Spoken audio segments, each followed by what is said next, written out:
Next type इंटिग्रेशनचा substitution मधलाच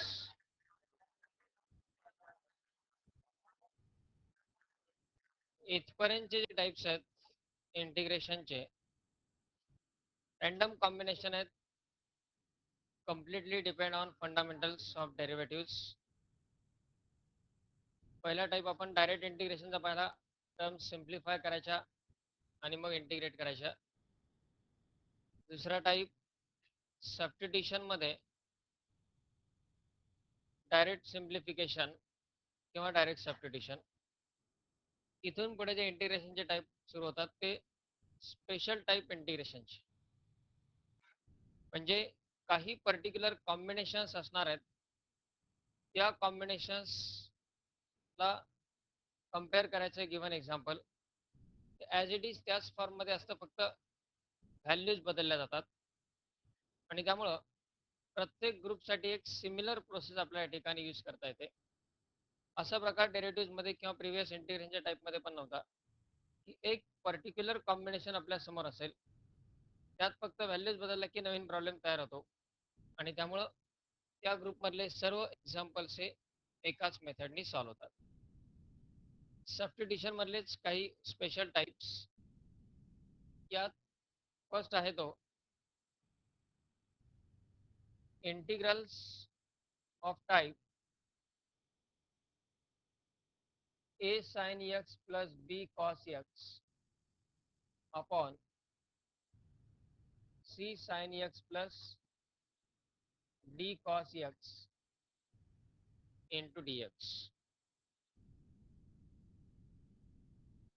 तर हे जर आपण इंटिग्रल पाहिलं की प्रॉब्लेम्स कशा प्रकारचे असतील, फक्त a b c आणि d या जागी संख्या असतील आणि त्यानुसार हे एक्झाम्पल आपलं त्याशी कंपेअर करायचे. a sin x plus b cos x upon c sin x plus d cos x. आता यात प्लस ऐवजी मायनस पण पॉसिबल आहे, म्हणजे कॉन्स्टंटची व्हॅल्यू निगेटिव्ह पण असते, किंवा पहिल्यांदा कॉसची टर्म नंतर साईनची टर्म, ॲडिशन सबट्रॅक्शनचे एवढं कॉम्बिनेशन पॉसिबल आहे. अशा प्रकारे असणारा कुठलाही प्रॉब्लेम असेल, किंवा आणखी एक एक्झाम्पल टाईप जे की याच मेथडनी सॉल्व्ह करता येतं,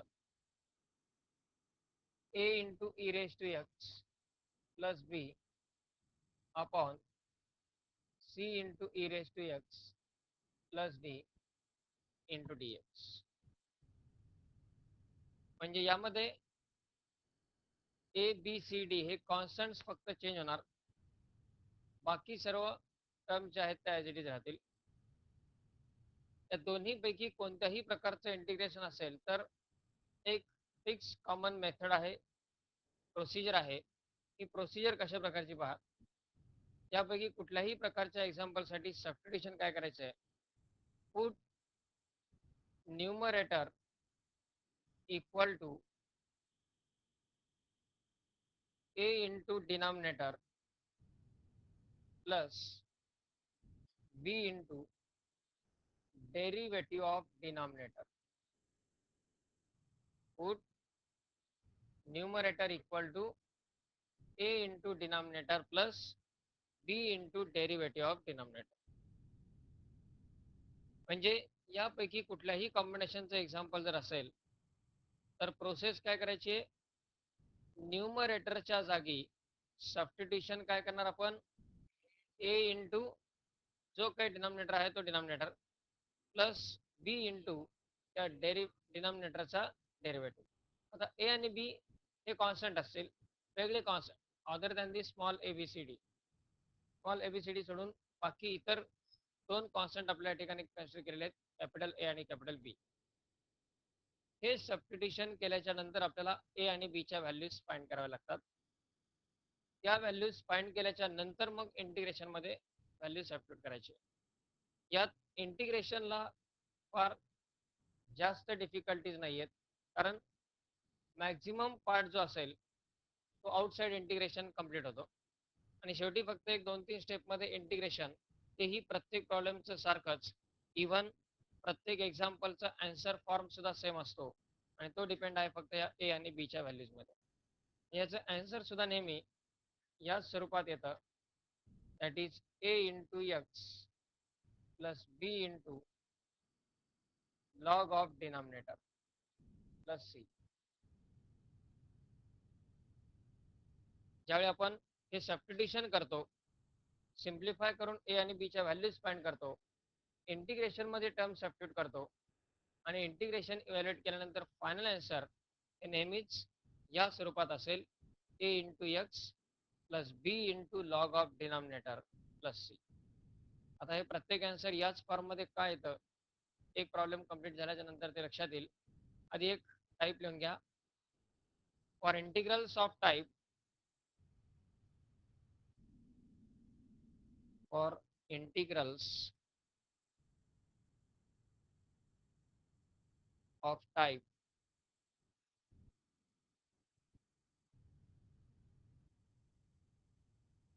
integral a sin x plus b cos x integral a sin x plus b cos x upon c sin x plus d cos x into dx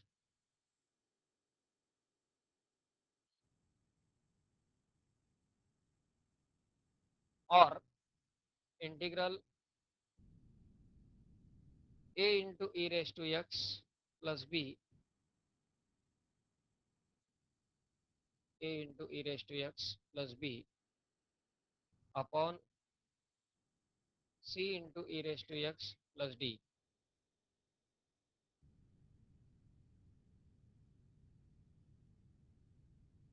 Put numerator equal to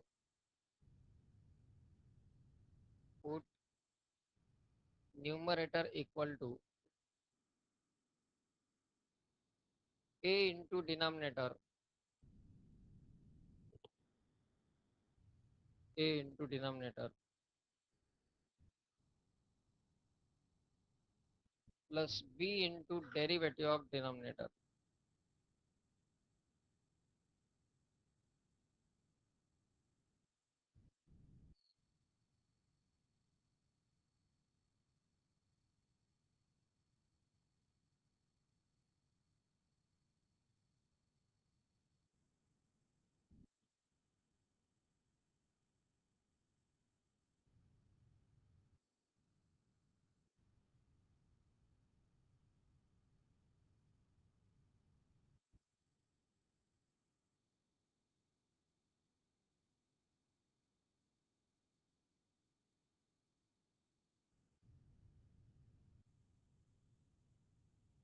आता example मध्ये याचा use कशा पद्धतीने करता येईल. Example evaluate integral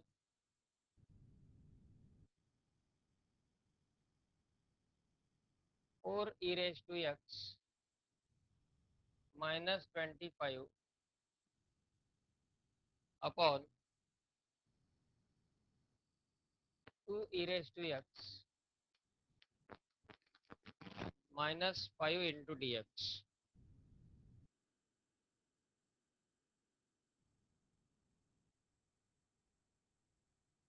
इंटिग्रेशनच्या या टाईपसाठी आपल्याला फक्त दोन व्हेरिएबल मध्ये असणारे सायमल्टेनियस इक्वेशन्स सॉल्व्ह करता येणं आवश्यक आहे. आणि या ज्या ए आणि बीच्या व्हॅल्यूज आहेत त्याच्यावरच आन्सर डिपेंड आहे. फक्त एक सामायिक समीकरण सायमल्टेनियस इक्वेशन सॉल्व्ह करता येणं आवश्यक आहे. Answer A into X plus B into log of denominator. म्हणजे बाकी कुठल्या टर्म मध्ये काही चेंज होणार नाही, फक्त हे ए आणि बी याच्या व्हॅल्यूजवरच कम्प्लीट आन्सर डिपेंड आहे. आणि आन्सर फॉर्मॅट पण यासाठी की objective question point of view A आणि बीच्या व्हॅल्यूज कळाल्या, पुढे इंटिग्रेशन सॉल्व्ह करत बसण्याची गरज नाही, डायरेक्ट आपण हे आन्सर त्या स्टेजला घेऊ शकतो. आता हा सॉल्व्ह कसा होईल पहा प्रॉब्लेम. एक्झाम्पल आधी कम्पेअर करा. Type A into E raise to X plus B upon C into E raise to X plus D. म्हणजे स्मॉल ए ची व्हॅल्यू आहे 4, स्मॉल बी ची व्हॅल्यू आहे -25, स्मॉल सी ची व्हॅल्यू 2 आणि स्मॉल डी ची व्हॅल्यू -5. एक्झाम्पल त्या टाईपमध्ये आहे. त्यासाठी प्रोसेस काय, put numerator equal to a into denominator plus b into derivative of denominator. आधी हे फॉर्म्युलाच्या स्वरूपातच लिहायचं, म्हणजे प्रत्येक प्रॉब्लेमच्या वेळी लिहिल्यानंतर ती प्रोसेस पाठवून जाते. म्हणजेच न्यूमरेटर काय आता 4 e raised to x minus 25 equal to a into denominator 2 e raised to x minus 5 plus b into derivative of denominator. डिनॉमिनेटरचा डेरिव्हेटिव्ह काय 2 e raised to x. 2 e raised to x चा derivative 2 e raised to x minus 5 कॉन्स्टंटचा derivative 0. याला consider करायचं equation number 1. पहिली step carefully लक्षात घ्या. Numerator equal to a into denominator plus b into derivative of denominator. आता आपल्याला a आणि b च्या व्हॅल्यूज फाइंड करायच्या आहेत. या व्हॅल्यूज कशा फाइंड करणार पहा. 4 e raised to x minus 25 equal to a न ब्रॅकेटमध्ये मल्टिप्लाय करा 2a e raised to x minus 5a 2a e raised to x minus 5a plus 2b e raised to x. म्हणजेच 4 e raised to x minus 25 equal to left साईडच्या term ज्या स्वरूपात आहेत त्या स्वरूपात right साईडच्या terms तयार करायच्या आहेत. लेफ्ट साईडला एक आहे e raised to x ची टर्म आणि एक आहे ती कॉन्स्टंट टर्म. राईट साईडला e raised to x च्या याच्यात दोन टर्म आहेत, त्यातून e raised to x common घ्यायचा. 2 पण कॉमन निघतोय, पण आपल्याला रिक्वायरमेंट फक्त e raised to x. e raised to x common घेतला काय राहतो 2a plus 2b into e raised to x. e raised to x च्या दोन टर्म मधून आपण e raised to x common घेतला 2a plus 2b ब्रॅकेटमध्ये राहिला आणि पुढे आहे तो -5a. दोन्ही बाजूच्या टर्म सिमिलर फॉर्म मध्ये आहेत. a आणि b कॉन्स्टंट आहेत पहा. लेफ्ट साईडला 4 into e raised to x म्हणजे constant into e raised to x. Right साईडला constant into e raised to x. पुन्हा इथे -25 म्हणजे कॉन्स्टंट, -5a हा पण कॉन्स्टंट. हे कोइफिशियंट आपल्याला इक्वेट करायचे आहेत आणि दोन टर्म इक्वल आहेत, मध्ये इक्वल टूचा साइन आहे. दोन टर्म कधी इक्वल असतील, दोन्ही साईडचा e raised to x चा कोइफिशियंट सारखा असेल आणि दोन्ही साईडचे कॉन्स्टंट जरी सारखे असले तरच या दोन साइड्स इक्वल असतील. and now here equating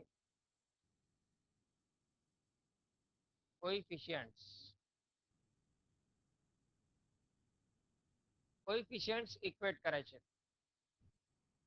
e raised to x चा कोइफिशियंट काय 2a plus 2b. कोइफिशियंट फक्त कोइफिशियंट इक्वेट करायचे. e raised to x चा coefficient 2a plus 2b equal to काय, त्यावरून आपण एक इक्वेशन तयारी करू शकतो थ्रूआउट 2 न जर डिवाइड केला तर.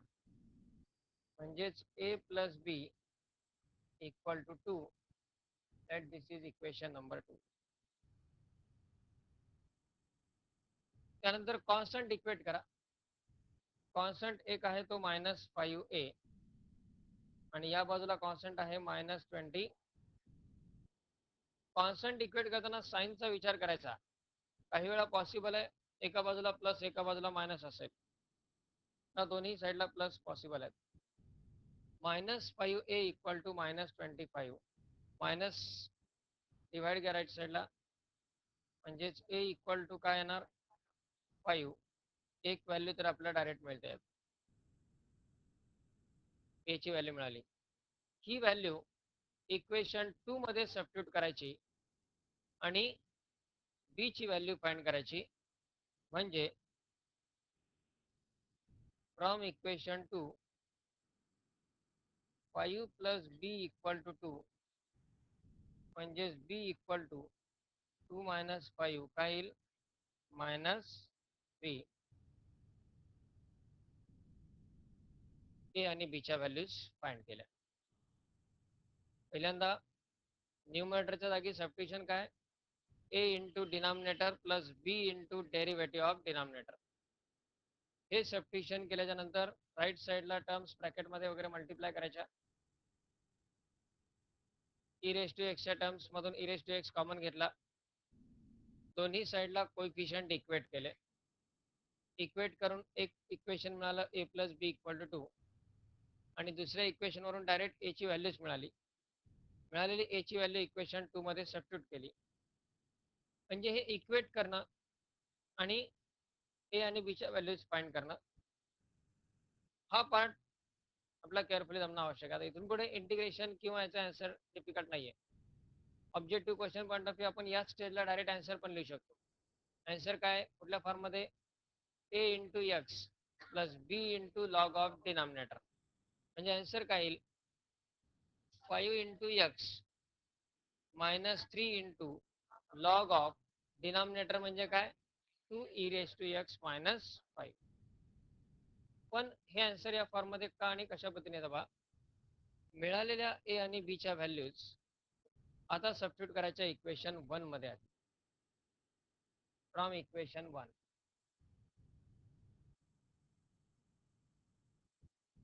E raise to X -25 4 e raise to X -25 equation 1 equal to A ची व्हॅल्यू काय 5 इंटू 2 ई एक्स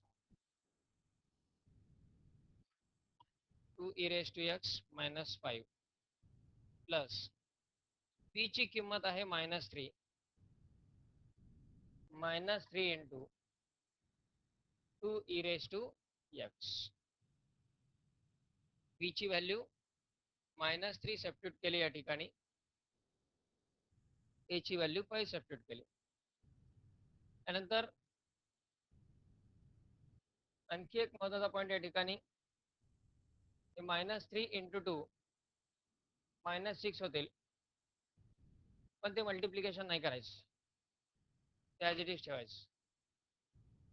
कारण आपल्याला जरी हे मल्टिप्लिकेशन येत असेल किंवा मल्टिप्लिकेशन आपण केलं तरी इंटिग्रेशन मध्ये ज्यावेळी आपण व्हॅल्यू सबस्टिट्यूट करणार त्यावेळी पुन्हा तो जो येणारा 6 आहे त्याला 3 इंटू 2 या फॉर्म मध्ये लिहावंच लागतं. हे मल्टिप्लिकेशन का नाही करायचं की आपण बी इंटू काय घेतलेला आहे बी इंटू डेरिव्हेटिव्ह ऑफ डिनॉमिनेटर. म्हणजे डिनॉमिनेटरचा डेरिव्हेटिव्ह आपण ऑलरेडी तयार केलेला आहे. इंटिग्रेशन मध्ये गेल्यानंतर पुन्हा तो तयार करत बसण्याची आवश्यकता नाही. डिनॉमिनेटरचा डेरिव्हेटिव्ह आपण तयार करतो याचा अर्थ आपल्याला इंटिग्रेशन त्याचं डायरेक्ट घेता येऊ शकतं. डिनॉमिनेटरचा डेरिव्हेटिव्ह जर न्यूमरेटरला असेल तर इंटिग्रेशन काय असतं लॉग ऑफ डिनॉमिनेटर आणि तो डिनॉमिनेटरचा डेरिव्हेटिव्ह आपल्याकडे ऑलरेडी तयार आहे त्यात कुठलाही चेंज करायचा नाही. त्यामुळं लक्षात ठेवायचं ज्यावेळी आपण इक्वेशन 1 मध्ये ए आणि बी च्या व्हॅल्यू सबस्टिट्यूट करतो तिथे कुठलंही कॉन्स्टंट मल्टिप्लिकेशनचं वगैरे कॅल्क्युलेशन करायचं नाही. आता ही जी मिळालेली व्हॅल्यू आहे फक्त ए आणि बी च्या व्हॅल्यूज त्यात सबस्टिट्यूट करायच्या इक्वेशन 1 मध्ये. बाकी तिथे कुठलंही कॅल्क्युलेशन करायचं नाही.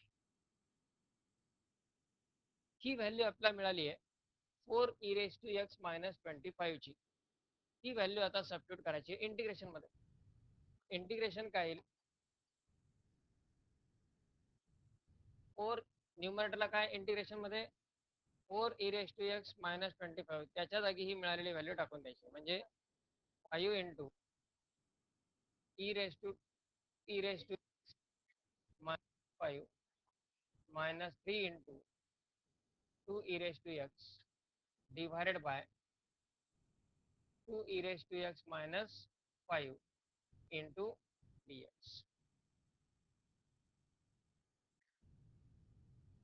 आता या ठिकाणी डिनॉमिनेटर सेपरेट करता येईल दोन्ही टर्मसाठी, म्हणजेच integral 5 into 2 E raise to X minus 5 upon 2 E raise to X minus 5 minus 3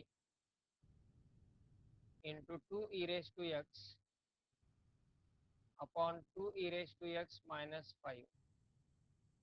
दोन्ही टर्म जे आहेत न्यूमरेटरला त्याचा डिनॉमिनेटर सेपरेट घेतला. पैकी पहिली जी टर्म आहे त्यात हा 2 E raise to X minus 5 चा ब्रॅकेट कॅन्सल आणि आता इंटिग्रेशन पण सेपरेट घ्या.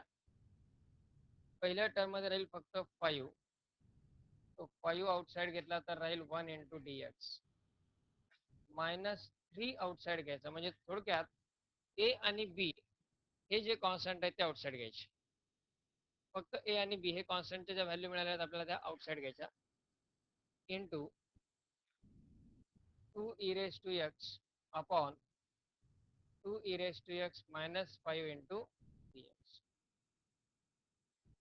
आणि आता इंटिग्रेशन काय पहा, 5 इंटू 1चं इंटिग्रेशन मायनस 3 इंटू पहा डिनॉमिनेटरचा डेरिव्हेटिव्ह आहे का न्यूमरेटरला 2 E raise to X minus 5 चा डेरिव्हेटिव्ह आहे, म्हणजेच इंटिग्रेशन येईल log of 2 E raise to X minus 5 plus C. आणि पहा त्याचा answer A into X plus B into log of denominator या स्वरूपात आलेला आहे का ते. ए इंटू एक्स, ए ची व्हॅल्यू 5, बी ची value minus 3, log of denominator आला. मग या स्वरूपात प्रत्येक प्रॉब्लेमचा आन्सर काय येतं, कारण आपण सबस्टिट्यूशनच करताना न्यूमरेटरला दोन पार्ट मध्ये डिवाइड करतोय, सेपरेट करतोय. एक म्हणजे ए चा कोएफिशियंट असणारा पार्ट आणि दुसरा म्हणजे बी चा कोएफिशियंट असणारा पार्ट. ए इंटू काय घेतोय आपण, ए इंटू काय घेतोय, म्हणजे ज्या ज्या वेळी आपण प्रॉब्लेम मध्ये त्याला सेपरेट करणार त्यावेळी डिनॉमिनेटरची टर्म त्या ए ला मल्टिप्लाय असणार आहे. त्यामुळे प्रत्येक एक्झाम्पल मध्ये हे कॅन्सलच होणार, तिथे 1 राहणार, 1चं इंटिग्रेशन एक्स येणार पहिली टर्म. त्यानंतर बी या टर्मचा कोएफिशियंट आपण काय घेतोय, डेरिव्हेटिव्ह ऑफ डिनॉमिनेटर. म्हणजे दुसरी टर्म नेहमीच काय असणार आहे, डिनॉमिनेटरचा डेरिव्हेटिव्ह. आणि डिनॉमिनेटरचा डेरिव्हेटिव्ह जर न्यूमरेटरला असेल तर इंटिग्रेशन काय असणार, लॉग ऑफ डिनॉमिनेटर. त्यामुळे या टाईपच्या एक्झाम्पलचं आन्सर हे नेहमी कुठल्या स्वरूपात येतं, A into X plus B into log of denominator plus. त्यामुळे आन्सर फॉर्मॅट जर लक्षात असेल तर ऑब्जेक्टिव्ह एक्झाम मध्ये आपला अबाउट हाफ सेक्शनचं वर्क कमी होतं. आणि बोर्ड पॉईंट ऑफ व्ह्यू जरी विचार केला तरी आपल्याला डायरेक्ट फर्दर प्रोसेसिंगची हिंट मिळून जाते, फायनल आन्सर आपण व्हेरीफाय करू शकतो करेक्ट आहेत किंवा नाही ते.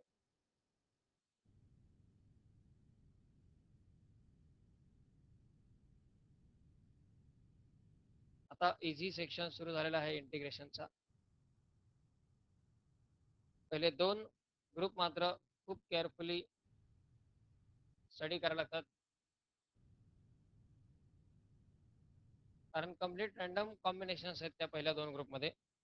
कुठल्या प्रकारचं कॉम्बिनेशन आपल्या समोर हे सांगता येत नाही. इथून पुढच्या टाईप्समध्ये मात्र एक टिपिकल कॉम्बिनेशन असेल, ते कॉम्बिनेशन दिसले की ती मेथड. या पद्धतीने आपण हे सर्व टाईप्स लक्षात ठेवू शकतो.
take down next one. Integral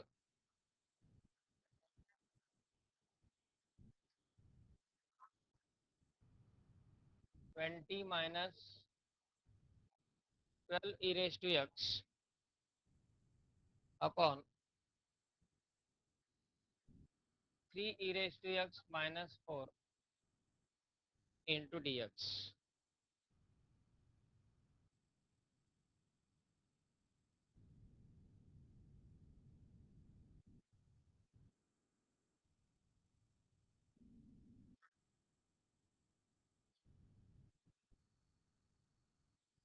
Similar type आहे.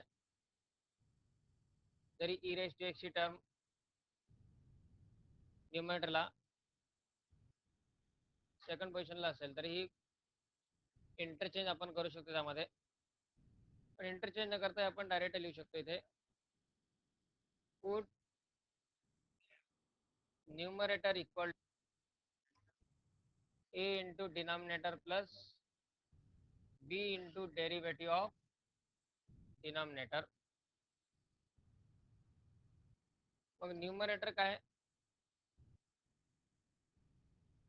t minus 12 e raised to x equal to a into denominator 3 e raised to x minus 4 plus b into bracket डिनॉमिनेटरचा derivative 3 e raised to x चा derivative e raised to x minus 4 चा derivative 0. डिनॉमिनेटरचा derivative घेतला. नंतर 20 minus 12 e raised to x equal to a न multiply करा ब्रॅकेटमध्ये 3a e raised to x minus 4a plus 3b e raised to x.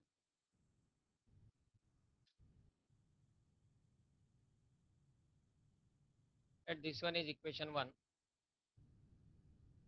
Now here in usual form मध्ये लिहा किंवा जी sequence left साइडला आहे त्या सिक्वेन्सने लिहिलं तरी चालेल. युजल फॉर्म कसा असतो? e raised to x ची टर्म पहिल्यांदा त्याला -12 e raised to x आधी लिहिला आणि प्लस 20 नंतर लिहिला. मायनस कॉमन घेतलेला नाहीये, फक्त 20 हा प्लस आहे ती टर्म नंतर लिहिली आहे. -12 e raised to x अगोदर लिहिला. त्यानंतर यात e raised to x च्या दोन टर्म मधून e raised to x common घेता येईल. ब्रॅकेट मध्ये राहील 3a plus 3b into e raised to x आणि minus 4a. And now here equating coefficients. Coefficient जर इक्वेट केले 3a plus 3b e raised to x चा coefficient आहे तो 3a plus 3b equal to काय येईल? -12. थ्रूआउट डिवाइड करा 3 ना, म्हणजेच a plus b equal to -4. that this is equation 2. नंतर कॉन्स्टंट इक्वेट केला. लेफ्ट साइडला आहे +20 आणि राइट साइडला आहे -4a. -4a equal to 20. a equal to 20 upon -4 म्हणजेच a इक्वल टू काय आला? -5. ही व्हॅल्यू इक्वेशन 2 मध्ये सबस्टिट्यूट करा. फ्रॉम 2 a ची value -5 plus b equal to -4. -5 right साइडला घेतला प्लस होईल. b इक्वल टू -4 प्लस 5 म्हणजेच b इक्वल टू 1. मिळालेल्या ए आणि बीच्या व्हॅल्यूज कुठे सबस्टिट्यूट करायच्या आहेत? इक्वेशन 1 मध्ये. From equation 1 20 minus 12 raised to x equal to A ची व्हॅल्यू काय आली? -5 into 3 e raised to x -4 plus B ची व्हॅल्यू 1 येते, त्यामुळे तो 1 नाही लिहिला तरी चालेल. 3 e raised to x.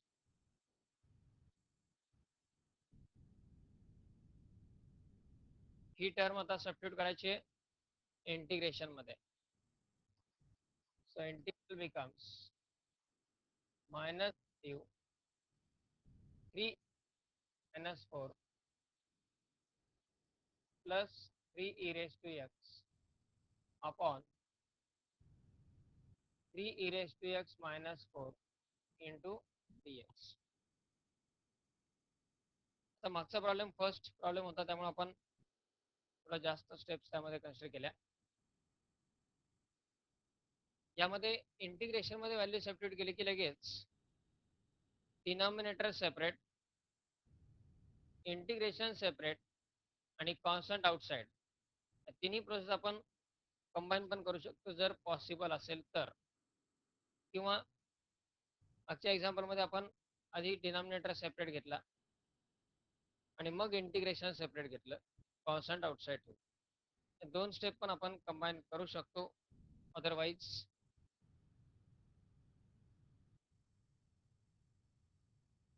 Separate step घेतल्या तर -5 into 3 e raised to x -4 upon 3 e raised to x -4 plus 3 e raised to x upon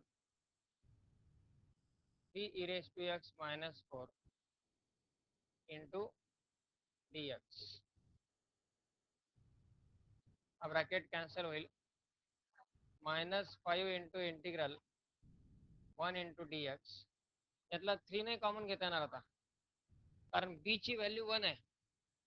फक्त ए आणि बीच कॉन्स्टंट आउटसाइड घ्यायचे, बाकी सर्व कॉन्स्टंट पण ॲज इट इज ठेवायचे. 3 e raised to x upon 3 e raised to x -4 into dx. -5 into 1 चा integration x, डिनॉमिनेटरचा derivative न्यूमरेटरला आहे, म्हणजे टर्म येईल log of 3 e raised to x -4 plus c.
Next one, integral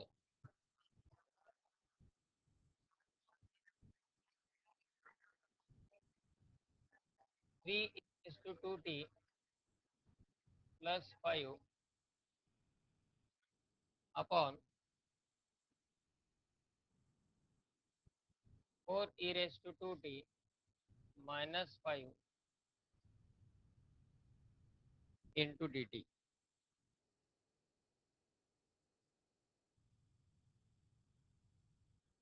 variable जरी एक्सच्या ऐवजी T असेल तेवढाच चेंज फक्त व्हेरिएबलमध्ये होणार, पण इथे त्याचा कोइफिशियंट पुन्हा 2 आहे एक्सपोनंट फॉर्ममध्ये.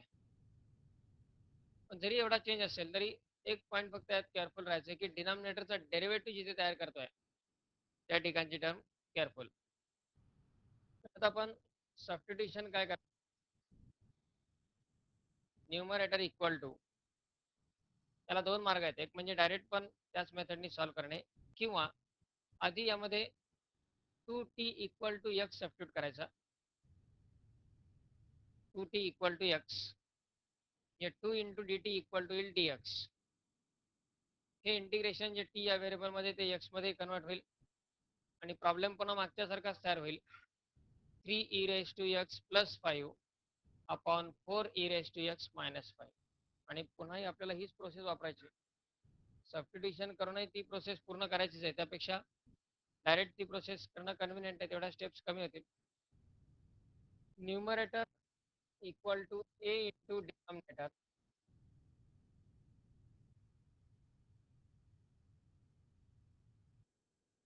Usual substitution. न्यूमरेटर काय यामध्ये 3t plus 5,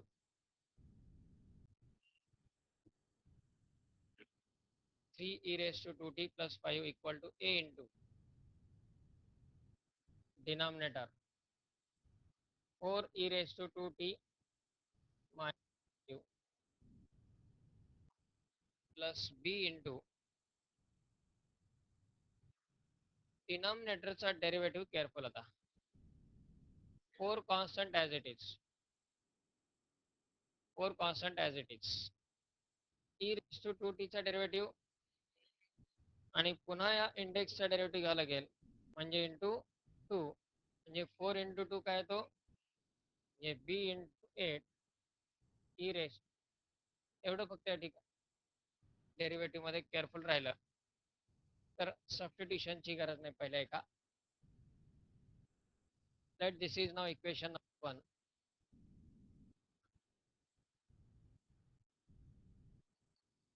3 to 2t, left side as it is राहील, right side ला 4a e raised to 2t minus 5a it be e raised to 2t. e raised to t plus equal to e raised to 2t च्या दोन terms आहेत right साईडला, त्यातनं e raised to 2t common घेता येईल. 4a plus 8b into t आणि minus 5a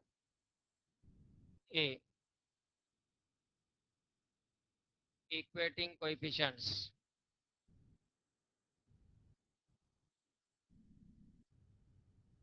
coefficient जर equate केले तर काय येईल पहा, 4a plus 8b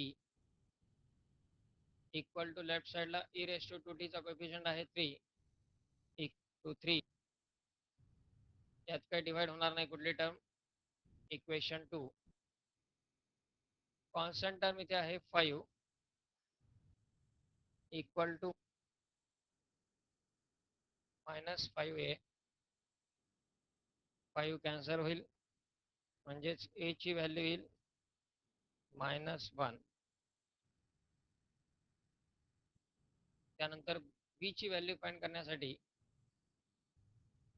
इक्वेशन 2 मध्ये सबस्टिट्यूट करा. काय येईल पहा, 4 into -1 plus 8b equal to 3, 4 into -1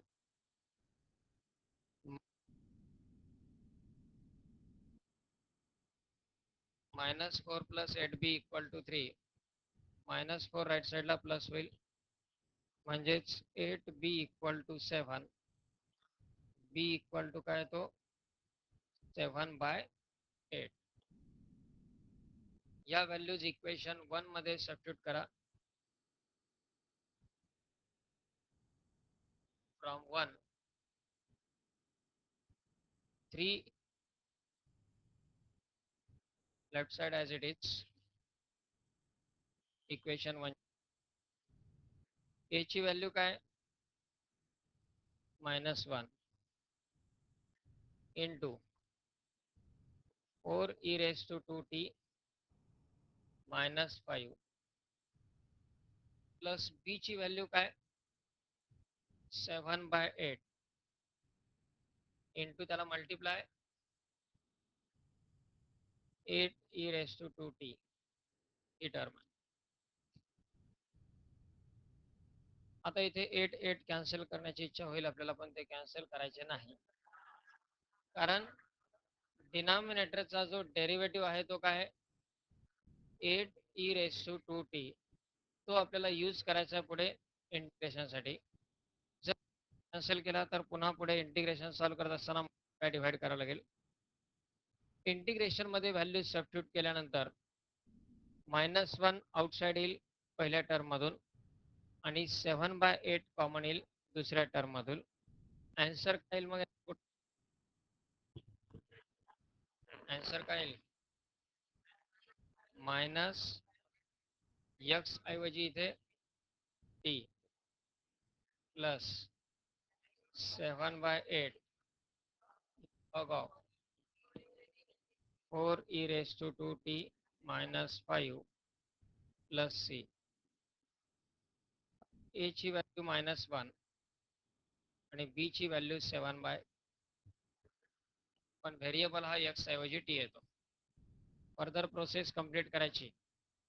हे इंटिग्रेशन मध्ये सबस्टिट्यूट करायचं, डिनॉमिनेटर सेपरेट लाइकवाइज.